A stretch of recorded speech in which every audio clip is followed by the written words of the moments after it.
Hello viewers, আসসালামু আলাইকুম। যেহেতু মার বাসায় আছি, তো আব্বু আমার জন্য দুটো হাঁস এনেছে খাওয়ার জন্য। যেহেতু এখন শীতকাল, হাঁস না খেলে কি হয়, তো এইদিকে আমি অপেক্ষা করছিলাম যে আম্মু কখন আসবে, দুজন মিলে হাঁস জবাই দিব। আব্বুর মন মেজাজ ভালো নয়, তাই আব্বুকে আমি আর বলিনি। এর আগে আমি সবসময় আমি আর আব্বু জবাই দিই, আব্বু হাঁস মুরগি যখনই আনতো। তো এইদিকে জবাই দেওয়া শেষ। তো এইদিকে ভাবলাম আমার মামাতো ভাই এসেছে এত দূরে থেকে, উত্তরা থেকে, তো তাদেরকে কিছু নাস্তা দেয়। মামা আবার একটা বড় সাইজের পনির এনেছে, জানে যেহেতু আমরা পনির অনেক পছন্দ করি, তাই পনির নিয়ে এসেছে। তো এদিকে আমি একটা পেয়ারাও কেটে দিলাম আর কিছুটা পনির কেটে দিব, তারা বসে বসে খাক। তাদেরকে নাস্তাটা দিয়ে আমি আবার হাঁসটা কাটতে যাব। তো হাঁস কখনো কাটিনি, এই প্রথমবার কাটছি। কিন্তু আমি বিয়ের আগে বড় ছোট সব সাইজের মুরগি কাটতে পারি, আমাকে ট্রেনিং দিয়েছে আমার আম্মু। কিন্তু হাঁস কখনো কাটিনি, কারণ আমরা হাঁস তেমন একটা খাইতাম না, এখন ইদানিং ধরে খাই আর কি। তো ভাবলাম থাক, আম্মুর শরীরটা ভালো না, আম্মু হাসপাতাল থেকে এসেছে, ডাক্তার দেখায়, তাহলে আমিই কাটি। তো এদিকে ছোট বোনটা ক্যামেরা ধরলো দেখানোর জন্য যে আমি হাঁস কাটতেছি। তো আল্লাহর নাম নিয়ে শুরু করলাম, দেখি মুরগির মতোই তো হাঁস দেখতে অনেকটা। তো কাটাকাটি অলমোস্ট চলতেছে আমার, তো ভাবলাম হয়ে যাবে ইনশাল্লাহ।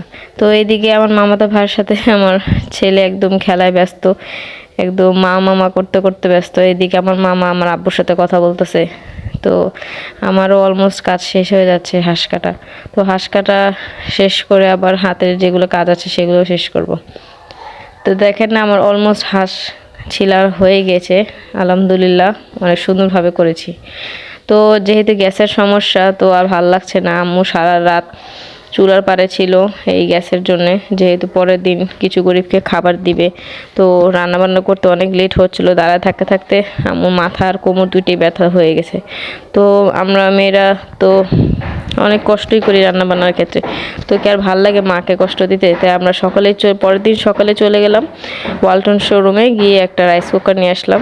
তো রাইস কুকারটাকে আমরা বিরিয়ানি দিয়ে উদ্বোধন করলাম। বিরিয়ানিটা যেহেতু রাতে রান্না করেছিল আম্মু, তাই এটাকে গরম গরম খাবো। তো আমিও রাইস কুকারে বসিয়ে দিলাম বিরিয়ানি গরম হওয়ার জন্য। গরম হয়ে গেলে আমরা সবাই খেয়ে নিব। তো এইদিকে দেখতে দেখতে সন্ধ্যা হয়ে যায়, যেহেতু শ্বশুরবাড়িতে যাওয়ার কথা না, আর দুদিন পর যাওয়ার কথা। আজকে আমার দেবরের বউকে আমরা বরণ করতে যাচ্ছি, বাসায় তুলবো। তো এদিকে আমরা বের হয়ে গেলাম, দেরি হয়ে যাচ্ছে, 6টা বেজে গিয়েছে অলমোস্ট। নাস্তা পানি একদম ভরপুর খেয়ে নিলাম, পেট ভরাই। তো এদিকে আমরা রওনা দিয়ে দিলাম বাসার উদ্দেশ্যে। তারপর আমরা দাওয়াত খেয়ে বাসায় আসবো। আমার হাতে যেটা দেখছেন সেটা হচ্ছে আয়নের দাদার জন্য ছোট পেস্ট্রি কেক নিয়েছি, যেহেতু আজকে ওনার জন্মদিন, তাই আয়নকে দিয়ে ওনার কেকটা কাটাবো। তো এদিকে আমরা চলে যাচ্ছি বাসার দিকে, গিয়ে আয়ান এখন তার দাদার সাথে কেকটা কাটবে। ও দাদা ছিল না, দাদা একটু পরে এসেছে বাসায়। তারপর কেকটা ওর হাতে দিলাম, বললাম যে দাদাকে বলো হ্যাপি বার্থডে টু ইউ। তো দাদার সাথে সেই কেক কাটলো। এদিকে আয়ান তার দাদা দাদির সাথে খেলা নিয়ে ব্যস্ত, আমি ফাঁকে রেডি হয়ে নিলাম, যেহেতু লেট হয়ে যাচ্ছে, সবাই চলে যাব তাড়াতাড়ি। তো এদিকে আয়ানের বাবাকেও আমি ডাক দিতেছি যে তাড়াতাড়ি উঠো, আমরা সবাই কিন্তু এখন রেডি। ও বাসায় এসে ঘুমিয়ে পড়লো ঠান্ডার কারণে। তো এদিকে দেখেন আমিও রেডি, আমরা এখন বের হয়ে পড়বো। আয়ান তার দাদা দাদির সাথে আগে চলে গিয়েছে, এখন আমরা বের হচ্ছি। তো যেহেতু আজকে একটা স্পেশাল ডে, তো ভিডিও না করলেই তো হয় না, মানে ব্লগ না করলে তো হয় না। আজকে সব ফ্যামিলির আমরা সবাই একসাথে হব, শ্বশুরবাড়ির যত ভাই বোন আছে আমরা সবাই একসাথে হব। আমার দেবরের বউ বলেছিল যে ভাবি আজকে তুমি শাড়ি পরো, কিন্তু কিছুদিন আগে দেখেছিলেন আমি শাড়ি পরে আমার সাথে একটা দুর্ঘটনা ঘটে, আমার হিলটা ভেঙে যায়।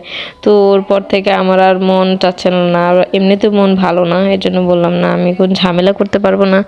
আর আমার আসলে আমি ম্যানেজ করতে পারি না শাড়ি, আসল কথা হলো এটা। তো ও বলতেছিল কেন পরিনি, পরে বললাম থাক, তোমার স্পেশাল ডে তুমি পরো। আর এটা হচ্ছে আমাদের জামাইবাবু, আমার দেবর যার বউ আমরা আজকে বরণ করতে এসেছি।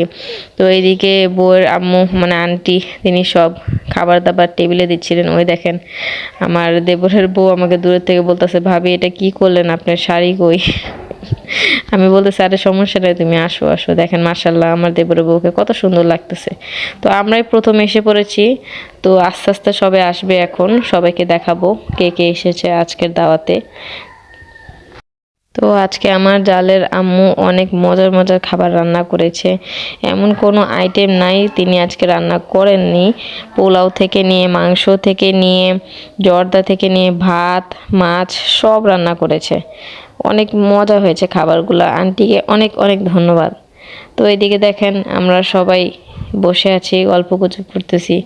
এদিকে আরও মেহমান আসছে, যে আরেক ভাবি এসে বললো ওনার পাপুকে নিয়ে। ওই যে আমার ফুপু পিছনে, সবে আসতেছে এক এক করে। তো রায়ান বাবার আজকে মনটা খারাপ, হয়তো শরীরটা ভালো না, এর জন্য মেজাজ খিটখিটে। তো আয়ান তো এদিকে বাবার সাথে হুড়োহুড়ি করতেছে, শশা খাচ্ছে, কি কি এখানে টেবিল আছে সে দেখতেছে আর বলতেছে নাম। এই যে শাল পরে আছে যিনি, উনি হচ্ছেন আমার দেবরের আম্মু, আমার ফুবু। তো ফুবু এসে পড়েছে এখন। সবাই মোটমাট সবাই এসে পড়েছে, শুধু আমার আরেক ভাইয়া বাকি ছিল। তো সেই ভাইয়া হচ্ছে আর ওনার বউ এসে পড়লো। তো ওনার অপেক্ষাতে ছিলাম আমরা। অনেক দিন পর ফ্যামিলির সবাই একসাথে হলাম, অনেক ভালো লাগছে। এদিকে আয়ন বাবা অনেক খুশি, সবাইকে দেখতেছে। তো উনি যে কোট পরে আছেন, এটা উনি হচ্ছেন আমার মেজো ফুপুর ছেলে। উনি সৌদি আরব থেকে এসেছেন। তো ওনার অপেক্ষা সবাই করতেছিলেন। তো একসাথে 3 ভাই মিলে খাওয়া দাওয়া করবে এখন। এদিকে 2 ভাই 2 দিকে বসেছে, কিভাবে জামাইয়ের খাবারটাকে হজম করা যায় দুজন মিলে কারাকাটি করতেছে। আমার জামাই তো বলতেছে আমি অর্ধেকটাই খেয়ে ফেলবো। তো এদিকে খাওয়া দাওয়া শেষ, আমরা বাসার উদ্দেশ্যে রওনা দিচ্ছি। তো আমাদের ভিডিও কে কোথা থেকে দেখছেন অবশ্যই কমেন্ট বক্সে জানাবেন। আজকে এই পর্যন্তই, সবাই ভালো থাকবেন, সুস্থ থাকবেন, আল্লাহ হাফেজ।